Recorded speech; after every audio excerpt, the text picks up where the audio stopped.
দেখেন আমার মাইক্রোগ্রিন চাষের কী অবস্থা। এটাতে আমি পরে লাগিয়েছি, আর এটাতে 7-8 দিন আগে লাগিয়েছিলাম। দেখেন শিকড়গুলি এইভাবে বের হয়েছে। আজকে আমি এই ট্রের শাকগুলি হারভেস্ট করব। কীভাবে হারভেস্ট করলাম বিস্তারিত আপনাদের সাথে শেয়ার করছি। এই ট্রেটা আমি 20 টাকার হরেক মাল থেকে কিনেছিলাম।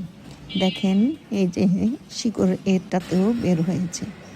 তো আমি এই যে এইভাবে প্রথমে ভাবছিলাম যে গাছগুলি তুলে খাবো, কিন্তু সেটা আর হলো না।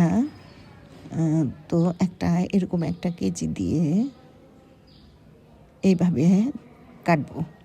যেহেতু আমি এক হাত দিয়ে ভিডিও করছি, এই জন্য আমি ভালো করে দেখাতে পারলাম না।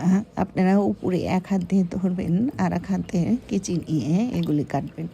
তারপর এগুলি সম্পূর্ণ কাটা হয়ে গেলে ভালো করে পানিতে ধুয়ে পরিষ্কার করে, আর ওই যে কালো কালো ওইটা দেখছেন, ওইটা কিন্তু মেথির সিড এখনও রয়ে গেছে।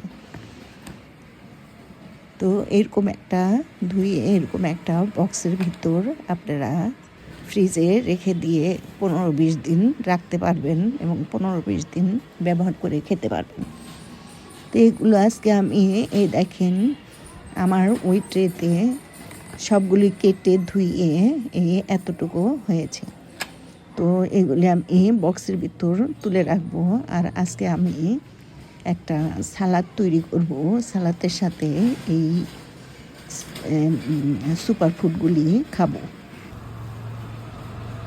দেখেন এইভাবে রেখে দিবেন ফ্রিজে, একটা বক্সের ভিতর এই যে ঢাকনা দিয়ে ফ্রিজে রেখে দিবেন। এটা আপনারা 15-20 দিন রেখে খেতে পারবেন। তো একটা সালাদ তৈরি করেছি। দেখেন এই সালাদের উপর গার্নিশ হিসাবে আমি এই সুপার ফুডগুলি দেব। এই যে এইভাবে ধনেপাতার মতো ছিটিয়ে দিয়ে একটু লবণ মরিচ দিয়ে মেখে আপনারা একটা ভাতের সাথেও খেতে পারবেন, পোলাওয়ের সাথেও খেতে পারবেন।